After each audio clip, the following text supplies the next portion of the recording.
Ay, magandang umaga. Ako nga pala si RJ o ay sa Facebook.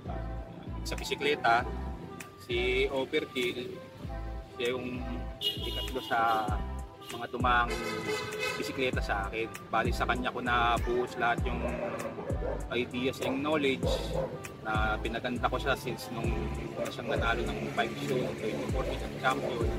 Hanggang sa ngayon, sa kasalukuyan, nag-i-evolve pa rin yung kanyang mga pyesa. Halos hindi ako nauubusan ng idea kapag tinitingnan ko siya, lalo na kapag naboboard ako, nadudukot ako. Gumagawa ako ng mga kakaibang pyesang tanging sa kanya nyo lang makikita. Sa katunayan, na-content na ni Let's Modify itong bike ko last year. Since lumipas ang isang taon, maraming mga naging pagbabago sa aking bisikleta. Napansin nga ni Kuya Let's Modify na marami na iba. Simula nung una akong na-interview last 2022, then ngayon, tingarin pa isa-isa kung ano yung mga naiba sa aking bisikletang si Overkill. Bali, umpisahan ko sa Rayos. Last time kasi, ang huling Rayos ko rito is gauge 40 na stainless. Ngayon, ang ginawa ko, pinagparehas ko na harap-likod, naka-gauge 10 na bakal. Kasi napansin ko, lahat ng mga stainless ko since 2014-2015 hanggang nung huling taon nalulugas na. Kasi ang stainless kasi may karakteristik na malutong. Kaya ang ginawa ko, pinalitan ko na ng bakal. Naputasan ko ng malaki gauge 10.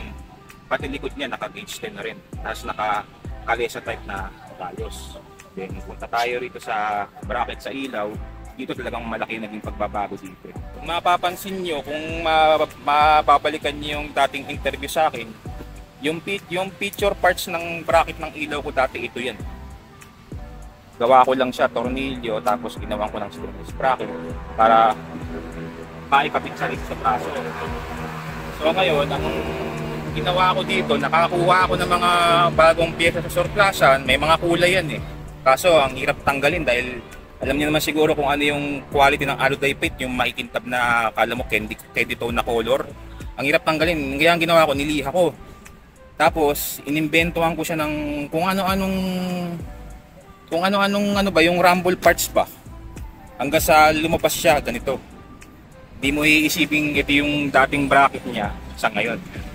Tapos ito namang cable holder ko, dati ordinaryong stainless lang siya. Dahil dito siya nakakabit dati. Magkasama yan ganyan siya. Ngayon, ginawan ko rin siya ng panibagong modified parts. Ginawa ko ng aluminum, tapos naka-specialized lock na rin siya na naglalaro yung ginawa kong stainless na alambre. Then meron din siyang copper bushing sa loob na gawa sa antena ng radyo. Then ito, yung clamp ng cable ko. Dati ordinary setup lang siya. Ngayon ang ginawa ko, ilagyan ko siya ng konting arte. Yung dating roller ng kadena ko kasi na-stuck na to dahil nagpalit ako ng gear ratio ng roller eh. Ginawa kong design ngayon at ito ang kinalabasan. Rumble na pyesa lang din siya. Galing sa parang end ng motor, din nga yung roller, then mga maliliit na accessories na kinatay ko mula sa isang pyesa na at hanggang sa naging iba na siya. At ito na nga yung pinalabasan na aking ginawa. Then ito rin sa braso ng aking bracket, nilagyan ko na rin siya ng post head. Dati kasi flathead, ganito tornilyo na nakalagay dito eh.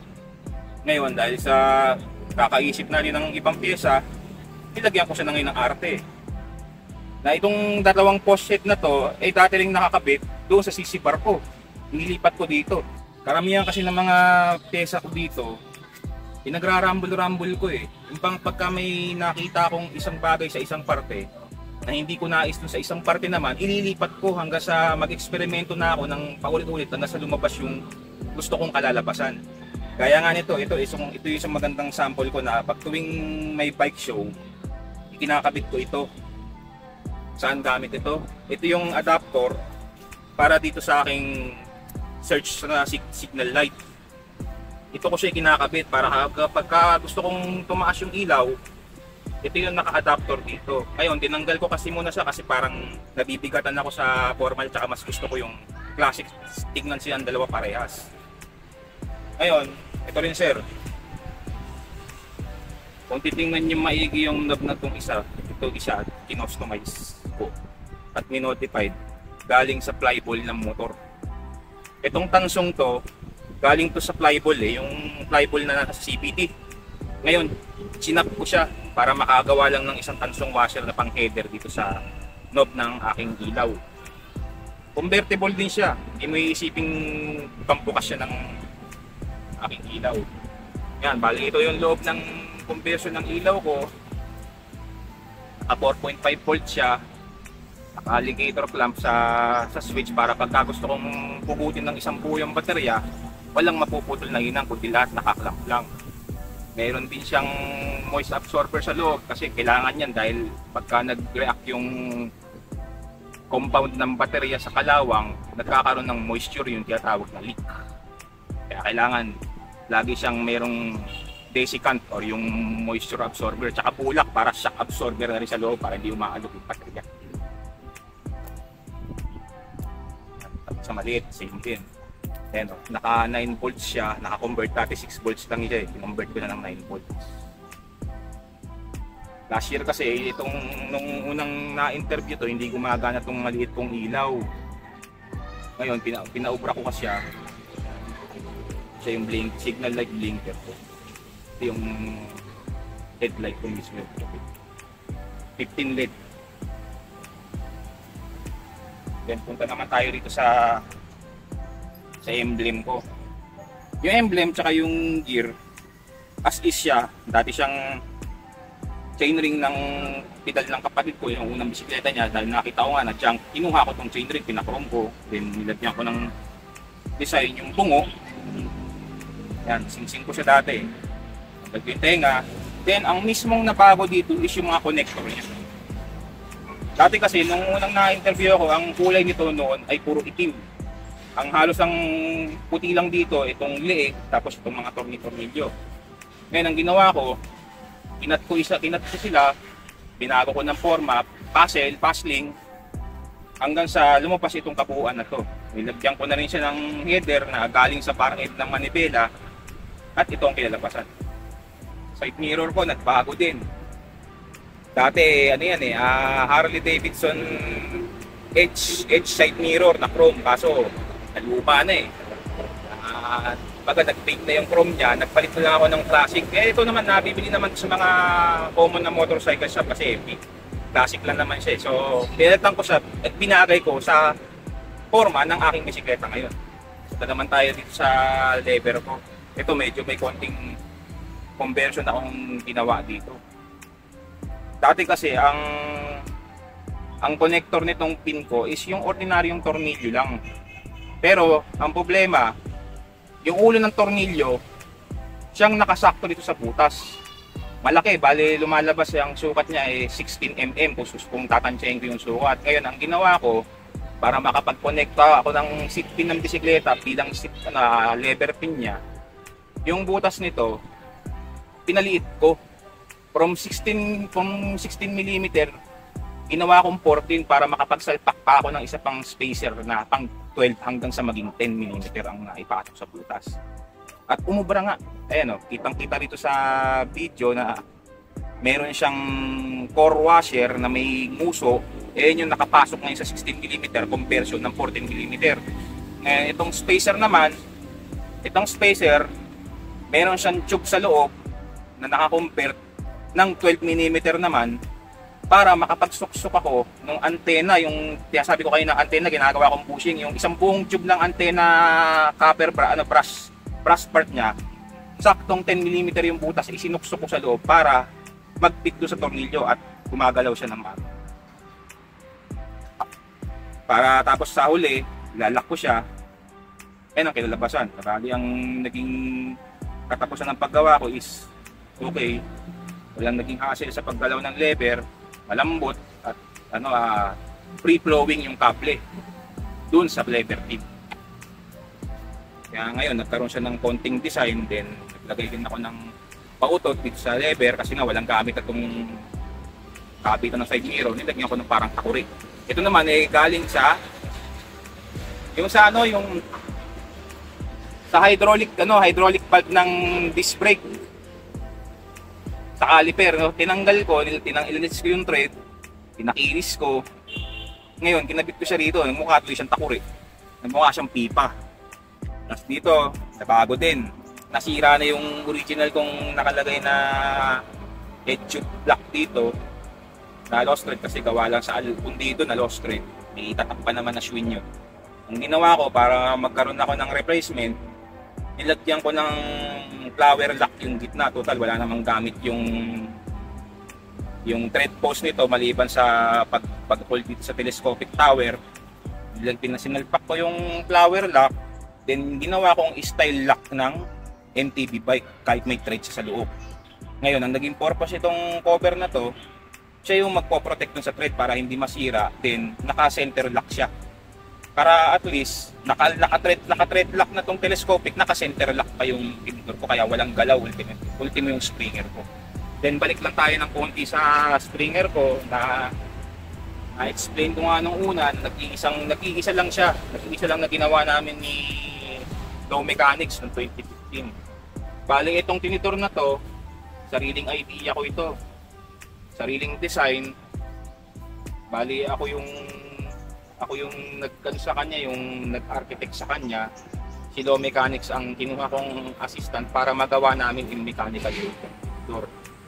Walang sinusunod na pyesa to, tanging nag-iisa lang ito. Kaya kung halimbawang maibebenta ko to sa ibang tao, dumating man yung time na yun, isa sa masasabi ko sa kanya na ingatan mo itong pyesang to dahil wala kang makukuha pa man.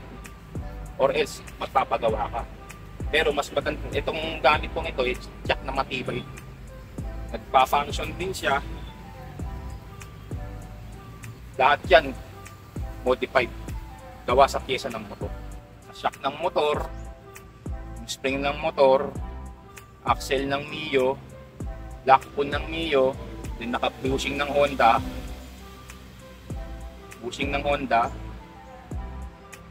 then yan yung finish product. Sa pedal, ilab ko lang ng konti. Itong may mga nagtatanong sa akin bakit daw may gear dito, umiikot daw ba ito? Sabi ko hindi, ano yan, sprocket ng fixed, ikog ng fixed gear yan. So paano nangyari? Ang thread kasi itong bottom bracket natin ay parehas din ng thread sa hub. Kaya anong nakita ko, sabi ko kung pwede, sinalpak ko siya. At yan ang kinalabasan. Nagkaroon ng disenyo rin sa bottom bracket ng aking pedal. Pagkakamalan pa siyang umiikot. Ito naman tayo dito sa near center roller ko. Last year, dati ito nakakabit sa kanya. Dati ito nakakabit yan. Ngayon, sabi ko, parang di yata ako nakontento sa forma niya kasi sabi ko parang wala namang gamit. Inalis ko siya. Ibinalik ko itong knob na dati ay nakakabit doon sa may kickstand ko. So, binalik ko siya dito. Ginawan ko ng kabitan sa ilalim na naka-special headlock din siya. Bago rin yung spacer. Sakto na mismo sa clearance ng frame at ng kadena ko. Bago na rin yung push head niya na bumagay na rin sa seat pin. Bagay na siya ngayon. Ito naman tayo dito sa mga pautot ko sa bisikleta. Itong bungo, dati nandun siya sa kabila. Last year, nasa kabila siya. Nakakonekta siya doon sa may connector ng preno.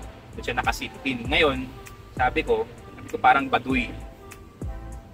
Hindi ako nasiyaan sa forma niya. Although maganda rin yung pagkaka-setup niya dati. Ngayon, nakaisip ako ng idea. Inalis ko. Hinanap ko ngayon itong dating unang bracket ng ilaw ko na ginawa ko. Nagawa rin sa side mirror ng motor pero maiksi. Kasi yun, nakakapit na rin sa bracket ng ilaw ko is mahaba na. Halos doble haba. Hinanap ko to, tinanggalan ko ng kulay kasi itim siya. Ngayon, kinabit ko siya dito sa may CC bar. Naghanap ako ng pwedeng magiging connector niya na sasakto rin sa clearance ng mga spacer. Yan ko siya nilipat. At dito ko rin itinabit yung isang ginawa kong stainless bracket na dating nakakabit ko sa headlight na nakakabit na ngayon dito sa inyo ng pungo. Konting repetitos, konting arte. Yan yung kinalabasan ng bago kong setup sa pungo. Then lipat naman tayo sa isa sa mga main parts ng bisikleta ko, itong upuan. Dati naka cone spring white saddle ako. Pero sabi ko, nung una ko kasing nakita kay Lamang Dick ito, ilang taon na rin bago ako nagkaroon nito na una ko nagustuhan, sabi ko, pagkakaroon ako nito kahit mahal. So, pinili ko itong cow leather saddle na kung tawagin itong mga spring na ito, tinatawag na baby pin spring saddle. Baby pin kasi mukha siyang pardiple. May forma niya, mukha siya. Pero yung origin nito, vintage ang forma. Doon kinuha yung forma niya at ang galaw nito imbis na sa likod, sa gitna. Actually, itong upuan na to, hindi talaga siya para dito eh. Iba yung clamp connector niya sa ilalim, may sarili siyang clamp para sa kapitan ng seat post. Pero may ginawa akong iba rito para mapaobra ko siya sa seat post ng MTB. Ngayon, tingnan natin yung ilalim. Kung mapapansin nyo, ito yung seat post ng MTB ko. Tapos meron pang isang connector. Ito yung original clamp ng upuan na to. Ngayon, ang naging purpose nito, kaya siya nandito, dalawang clamp nasa isang kapitan ng upuan. Ang purpose nito, ito yung main clamp para sa katawan. Itong isa, siya yung naghihiwalay sa dalawang to para hindi bumaba ng todo rito sa seat clamp. Kasi pagka wala ito bumabagsak dito tapos lumulundo. Lumulundo to yung bang pagka umupo na yung tao rito, lahat ng bigat mapupunta sa taas at babang rito yung tatama ng todo rito. Kaya ang ginawa ko, itong clamp na ito, sa original na clamp niya, inalis ko yung bracket clamp, ginawan ko ng specialized aluminum tube sa loob na siyang maghihiwalay sa dalawa. Para magiging trabaho nga nito, ihiwalay din itong taas-baba na bakal. At yan ang naging conversion sa kanya para mapagalaw ko siya at isa lumundo at masakyan ko ng maayos. Itong pedal na to may kwento eh. Siguro sa kalahating dekada o pakahigit pa nga eh. Kasi una ko itong nakita sa bicycle shop, nagpe-play bike pa ako nun. Yung play bike yung tinatawag na Easy Rider, kaya Manila Bike. Una ko itong nakita way back 2002, high school ako. Nakita ko itong pedal na to, nandun doon sa eskaparate ng bicycle shop. May mga ngipin pa to eh. Ngayon tinanggal ko na kasi nakakasira nga nung swelas eh. Tinanggal ko, may mga ngipin to. Pero nung una ko itong nakita, lagang sabi ko gusto ko to. Gusto ko makuha ito. Eh sakto kasi nung time na yun, disgrasya ako sa Easy Rider. Karoon ako ng fracture sa katawan. Ito yung bike ko. Nawalan ako ng daan sa bike ng time na yun. Lumipas yung ilang taon na di ko akalain, 2015, nakita ko ulit ito. Nandun pa rin sa eskaparate, nagbago na yung itsura ng bicycle shop. Nagbago na rin yung laman, lahat. Lumipas yung ilang taon. Biruin mo, 2022, 2015, nandun pa rin siya. Naka-jack wrap. Kinakalawang na nga yung loob kasi nga, ano na siguro, nag-moist na yung mga threaded tooth niya sa pedal. Ngayon, sabi ko, yan naman ko yung mayari kung binibenta pa ba. Binibenta ng araw, 3,000. Kaya nasa nagkatawaran kami. Nagkasundo kami, bigay ako 2,500, ayaw, 2,800, yan, din kami. Ngayon, sinerch ko tong board. Nung nakita ko to, siguro, 2002 atlas pa tayo ng konti, baka yun yung manufacturing date itong pedal na to eh. Hindi ko alam na ito pala yung mga first gen na seal bearing nung kapanahonan na yun na halos hindi paano pa lang pauspong pa lang yung seal bearing type ng pedal no maliban sa ball bearing type. Isa ito seal bearing, first gen. Nakasabayan halos ng MOB, premium product. Tapos makukuha ako ilang taon na ng prices ka pa. Eh di ko na pinilampas, kinuha ko na. Kasi sabi ko first generation to, sayang to. Kunin ko at yun nga, sumakto pa sa forma ng bisikleta ko. Ngayon, dito tayo sa preno ko. May konting istorya din itong preno kasi vintage style ito, 1970 Rajak Spin Shimano drum brake. Kuha ko siya ng pandemic. Maganda rin yung halaga, sakit sa bulsa. Pero sabi ko gusto ko eh, kinuha ko. Ngayon, last interview sa akin, yun na yung pagkakaayos niya eh, na pinagpalitan ko mula sa disc brake hanggang sa ito na nga maging preno. May ginawa akong konting pagbabago sa kanya. Dati kasi ang bracket niya is ito. Aluminum connector niya na mula sa side mirror ng motorsiklo. Ito yung ito yung sa adjuster ng salamin. Dito yung braso. Kasi ito yung kinokonekta ro sa brake lever, sa motor. Ngayon, gumawa ako ng sarili kong connector para mapaubra ko tong preno na to dito sa frame ko. Kasi hindi naman talaga para dito to eh.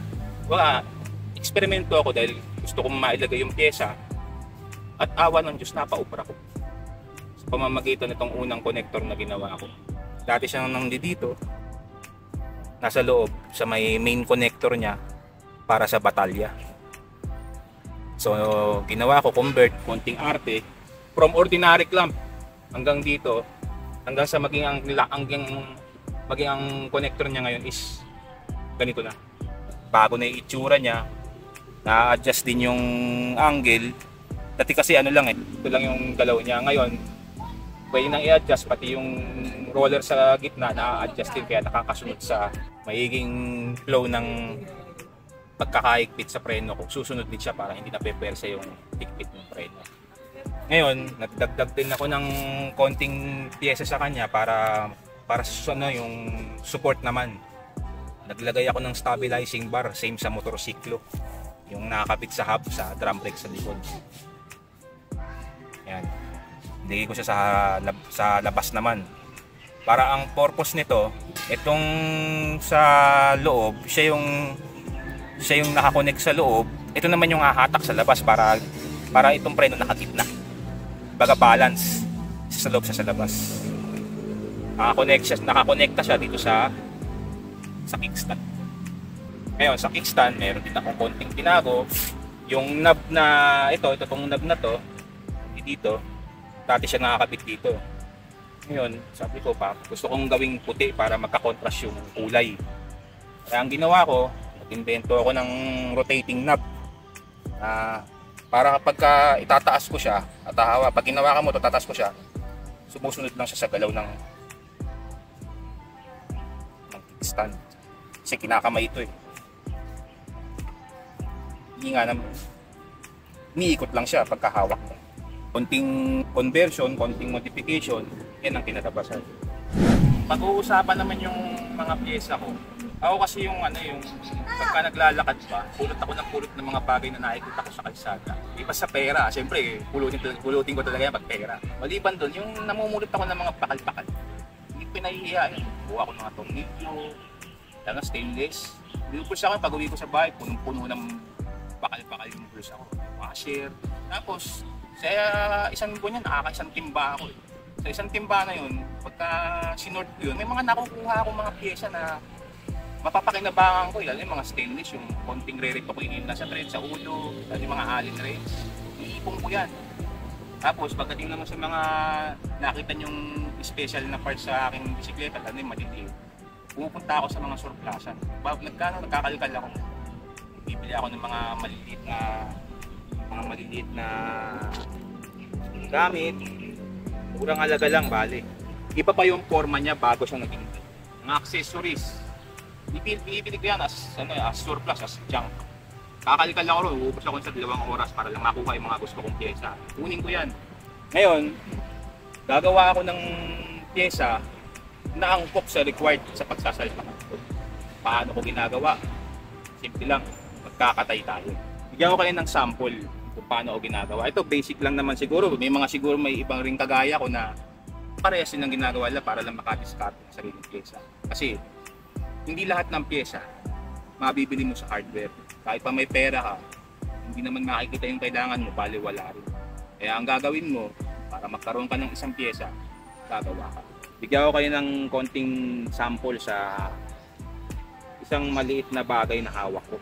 Itong push head na to na ginagamit sa pang-display dun sa manibela para dun sa digicam, sa dashcam, saka sa mga cellphone sa motor. Ito yun eh. Dito sinusuksok yung allen wrench sa ulo, ang di-design sa kanya. Ngayon, magkakaroon ng 5 gamit ito sa bisikleta ko. Depende sa required na piyesang pagkagabi ka sa kanya.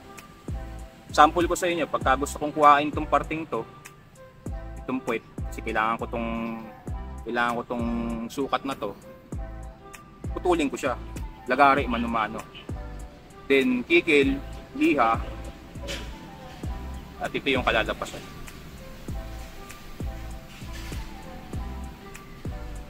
Ito yung parteng yan. Pagka nguso naman, kukunin ko ulit ito dahil kailangan ko yung nguso dahil may kailangan malaking butas, kukunin ko rin siya. Puputulin ko siya.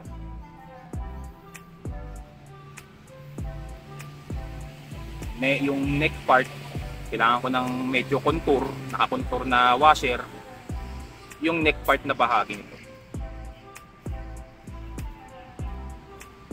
Then torso part tsaka yung gitna, pagka kailangan ko ng maliliit na contoured washer,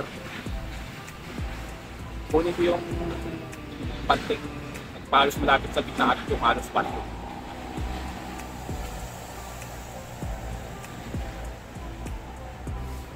Ganyan lang yung palagi ginagawa ko sa bike ko paulit-ulit. Kaso, paulit-ulit din yung wasak balat ko sa daliri dahil kakaliha, kakalagari, after nun, paltos, hindi maiwasan magpapasa kamay kasi pasmado. Pero nagiging worth it naman once na nakuha ko na yung gusto ko sa akin lang meron ganito. Hindi mo basta-basta makukuha sa iba. Yun nga yung purpose ng salitang chopper eh. Direct nga nito sa salitang chop. To chop or katay. Kakatay tayo ng pizza. At ganoon ang araw-araw kong ginagawa sa paggawa ng aking. Paano mo nakukuha yung sukat niyang mga ginagawa mo na yun? Sa pagkuha ko kasi ng sukat, dapat ang gamit ko talaga Vernier caliper. Ginagamit sa machine shop ng mga mechanical engineer. Kaso may Vernier ako, kaso hindi ko malaman kung nawaglit ko or naiwan ko sa machine shop, nawala eh. Kaya ngayon, pag gumagawa ako nagkakat ako ng isang bagay, simple lang ang ginagamit ko, basic ruler. Ito lang mismo. Ngayon, pagka medyo paliit ng paliit yung ginagawa ko, nagde-derive ako ng measurement from metric to English. Kasi ang common natin metric eh. Centimeter, millimeter. Ngayon, pupunta ako sa English system. Yun yung tinatawag na inches. Siguro naman alam niyo yung pagkakaiba ng inches sa ng metric sa English measurement. Kaso sa atin kasi dito sa Pilipinas, bihira ginagamit yung English. Pero sa mechanical engineering, lalo sa mga machine shop, ang gusto sukatan yan, English measurement. Kaya ang ginagawa ko, dahil wala akong Vernier caliper, sa 1 inch, paliliitin ko yan. Sa sukat ng 1 inch na yan, ang gagawin ko, magdodrawing ako sa papel ng kung ano yung eksaktong sukat ng 1 inch. Dodrawing ko yan, yung mga bars niya, kasi may purpose yung mga bars yan eh. Derived by 8 in 16 fractional. Pagka medyo maliit na, yung fraction na ginagamitan sa inches na 560, 1/2, 3/4, 1/4, liliit yun, magiging 1/8. Hanggang sa gamitin ko yung derivation ng fraction na 1/16. Then kapag talagang maliit na, gagamitin ko uli sa bar na to yung derivation ng fraction ng 1/32 and 1/64. Para na ako nagma-micrometer. Kaya yung pinaka manipis na halos nagagawa ko sa paggawa ko ng washer, halos gabuhok na yung nipis. At precise yung sukat niya doon sa pagsasalpakang kumpiyesa nang hindi ko ginagamitan ng Vernier caliper o micrometer. Ngayon, kung tatansyahin ko tong nipis na to, siguro baka hindi lang fraction of 64 to eh. Baka fraction of 108 na to eh. 128 na to eh. Kung susukatin sa ruler para maging micrometer. So, ganun lang po yung basic na ginagawa ko sa paggawa ng pyesa ko. Ultimo ito. Tungkol ko sa inyo.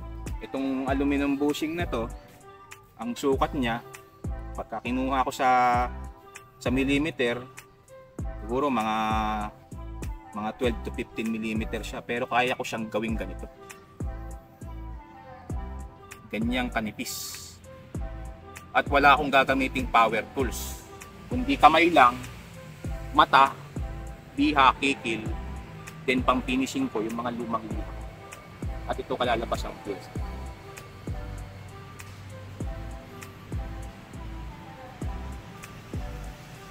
Meron pa akong ginagawang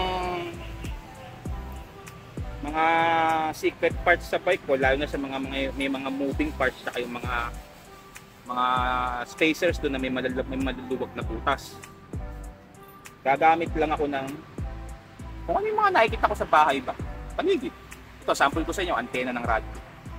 Itong antena ng radyo to, naging parte ng bisikleta ko ito. Paano?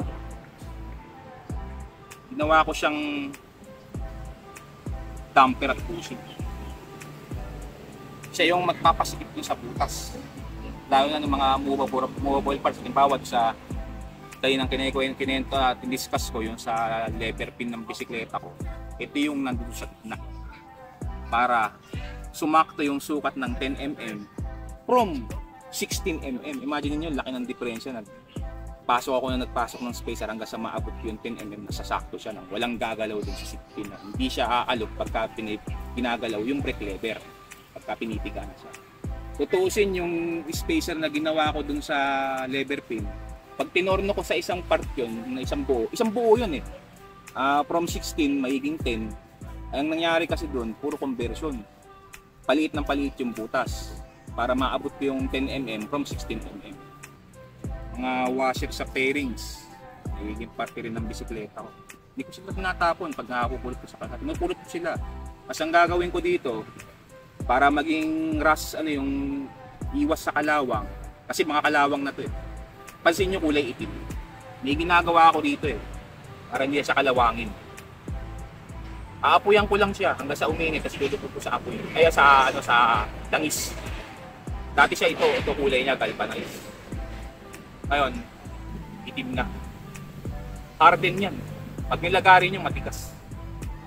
Kasi na heat treatment siya. Tapos, nabawasan pa ng konti yung carbon niya dahil nalubog siya sa langis. Kaya nagkulay itim siya. Eh, yung tinatawag namang high tension. Yan ang ginagawa ko sa mga tornilyo. Paano ko natutunan?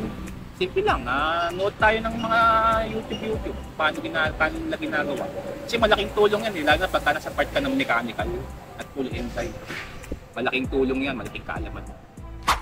Advice ko lang, pagka nasa field ka ng isang hobby,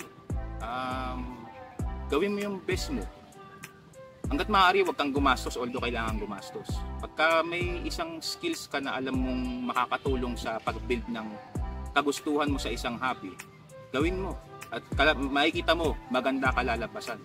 Magagamit mo na yung iyong kaalaman, makakatulong ka pa sa iba para maituro mo kung ano yung kaalamang natutunan mo at pwedeng ibahagi sa iyo. Muli, ako si RJ or Aino sa Facebook. Sana nagustuhan nyo ang aking bisikleta at may natutunan kayo sa aking munting kaalaman na naibahagi. Tara, paramihin pa natin ng ganitong klase ng bisikleta. Let's modify.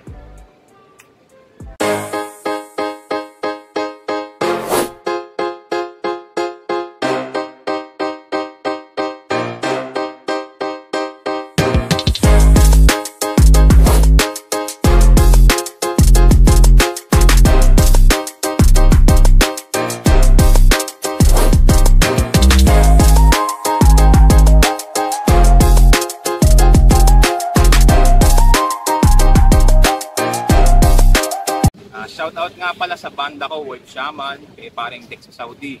Shoutout din sa Hustle and Harmony Studio, sa Chris Works, FI Cleaning Motorcycle Shop, sa lahat ng mga tropa ko at sa lahat ng mga nakakilala at nakapitikan kay Open. Maraming salamat.